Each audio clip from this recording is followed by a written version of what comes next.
everyone, welcome back to my channel. It's a little bit late to be putting this up considering the Lunar New Year is just this weekend, but I really wanted to show you all the decorations that I've put up. I'm not celebrating this year, but I really wanted to use this time to refresh the home, especially after a deep spring clean.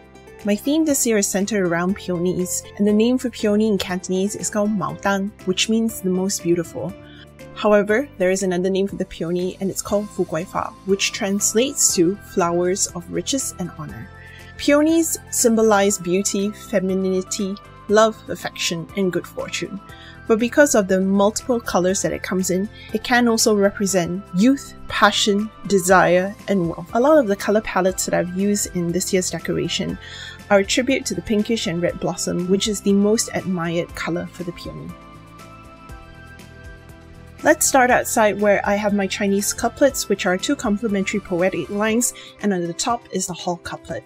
The hall couplet is to welcome the 5 treasures in the home that's based on the legendary Chinese story. The couplet on the left is to welcome the new year with blossoms and prosperity, and the couplet on the right is wishes for safety and peace. I've also got the folk sign hung right outside my door with the peony symbols to go with my whole theme. As you enter the home, your eyes are washed with shades of pink and red, but I'll start with the left where I've laid out a bouquet table runner. Yes, that is a cash gun that I got for fun, and lucky for me it's red. These 2 candle holders beside the black one here are ones that I got for Christmas from IKEA, and I put out this Starbucks Chinese New Year Year of the Rat container for a little bit of coral to give it some contrast to all the strong reds on the side table. This little hanging painting belongs to my landlord. Thank goodness it's in Chinese so it matches everything. I got this double tier rack in the shape of a bird cage, and I've strung up the cherry blossoms all along the side of the cage. Because it's bad feng shui to leave a bird cage empty, I've added a pair of birds to attract relationship, luck, and harmony in the home. Mandarin oranges symbolize gold, but to attract more gold in the home, I have these gold ingots, small ones, and this medium-sized one is a container. Speaking of ingots, there's a big one at the side here, which also holds nothing at this point of time. I put most of my edible sweets in this container here. I've got caramels, white rabbit, some gold bars and ingots, and Reese's Pieces. Couldn't really fit everything, so I got this cute little rabbit container from Starbucks. The ears are removable and you can see a number of chocolates inside too. Anyway, this container is so cute. If I decorate for Easter, I'm gonna use this. I've got this Baroque mirror which I'm not using anymore, and I put a fan in front of it just to block out some of the unpleasant reflections, but it's seated at the back of this vase. I've broken so many vases that I decided to get a metal one from H&M from this season's collection, then added a couple of peonies and plum blossoms on the top with some hanging charms that are pretty typical of Chinese New Year decorations. And I've got this paperback set. I just thought I would use this to add a little bit of color here. There is nothing special going on in the kitchen except these leftover mittens from Christmas that are red, and I got this really cute koi theme dishcloth. It's so fluffy and cute. And these 2 are pot holders that I got from Tokyo Disneyland in the shape of Minnie. Perfect for Chinese New Year and Valentine's Day. It's so sturdy too. I picked up this basket which my neighbor didn't want last year and put it on top of the candle cupboard. And I've also added in this mason jar that holds our stationery outside. It's just decorated with a red organza ribbon and a sticker to it. Since I have so many of these hanging charms, I decided to put them in front of the candle cupboard handles as well. Really cute ones with a peach shape. In this corner, I'm so proud of the Oriental tea cart which I've decorated with the gashapon machine. If you want to see more details and how I decorated the tea cart, click on the link on the screen now to see more information about the decorations used and how I did it. On the table, decoration is really minimal because we're still working over the Lunar New Year holidays, and put out a couple of stacks including these famous senbei biscuits which I brought back from Asakusa, some Bengawan Solo Suji cookies that my friend brought over in Singapore, Yo's chrysanthemum tea, and you can see my 2 cushions, Happy and Money, were from my collection of decorations last year.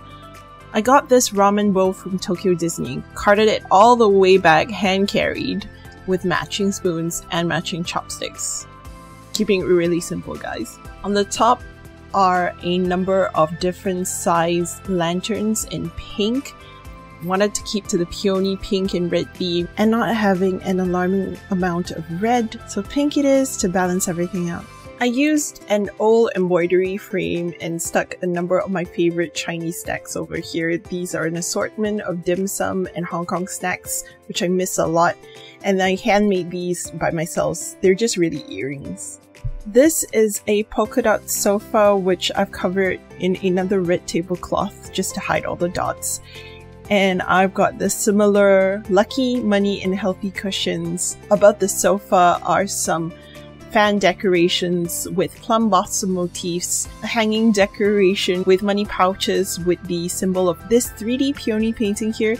It's something that I made myself to cover over the Halloween painting that I did previously. And it's really simple. It's just made out of a number of permafloras stuck to a piece of paper, and I'm leaving a link to the tutorial on how to do this so you can make one for yourself. At the side of the TV is a console where I did a very different flower arrangement this time with a curve-shaped cascade of a collection of peonies, amaranths, some pomegranates, and roses paired on top of a blue-white porcelain vase that I got from Chatuchak. To match this vase, I've been wanting to use this tiffin carrier which I got from Malaysia a while back ago to pair it together. These two cuties are from the Disney Shibuya store in Tokyo, and they are the darumas matching together with the chopstick holders on my tea cart. This is my diffuser, and all I did was just stick a sticker right there to make it a little bit more oriental. On the TV console, I've left a hanging wreath of peonies just to decorate on the side. Since there's so many peony flowers around, I want to show you a way how I keep the house fresh.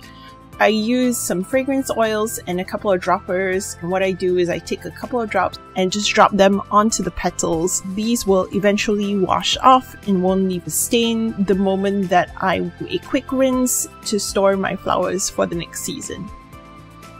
And beside that, where I keep my games and my figurines, I put out the two candle holders here. They aren't really Chinese New Year. There's a random pine cone and a Mickey Gashapon there. But next to it is my Hatsune Miku Fall Harvest Nendroid that was released a couple of years ago. I made these two plush pumpkins for Halloween and because I wanted an Asian touch, but they're perfect for Chinese New Year as well because of the patterns and the brocade. And behind it is one of my big plates that I use for lo hei, and since it's not being used much this year, I decided to put it there. If some of you see my Halloween videos, this jar is a sneaky one. I've just faced away the problematic side, and here it is. And since the back pretty much does not have anything written on it, I've just put a sticker there to make it seem more appropriate. All this is sitting on top of a red tablecloth, which I've used to hide all my toys, figurines, and board games. On the room doors, I've just stuck this koi fish sign to make sure that it doesn't look so sparse in the hallway area. And on this painting, I thought one of the paper bags blended in so nicely and covered up the two bluebirds that were painted on this painting. Then I added a little wicker of mandarin oranges here that I made by myself. This mat, it's got a Chinese motif on it, but it's already been disfigured beyond repair. I think this is the last year that I'm going to use it. In the guest bathroom, I've just done a simple put out of red towels and included my lucky bamboo on the side here. And there's some random piece of money from my cash gun sitting right there. I didn't do any decorations in the bedroom, but what I've done in the bathroom is to add this bunny mug from Starbucks. I couldn't resist it. It looks like it's holding a red packet. And just changed up the decor to have more hues of pink. And I've got a fortune bat scrunchie too. Oh, not forgetting, I also got these limited edition Lunar New Year Charlotte Tilbury Flawless powder and the lipstick to match. And on my everyday shelf is this lychee bingsu whip soap that I'm using every day for the rest of the Lunar New Year because it feels really festively appropriate. Well, that's it, you guys, for the Lunar New Year home decoration tour. I hope it gives you inspiration for future Lunar New Years. I'm signing off. Till then, Gong Hei Fa Choi, wishing you a happy and prosperous year of the rabbit. I will be continuing with my Japan trip updates shortly after the celebrations. Don't forget to subscribe, like, comment, and hit that notification bell for more updates from me. Till then, Joikin.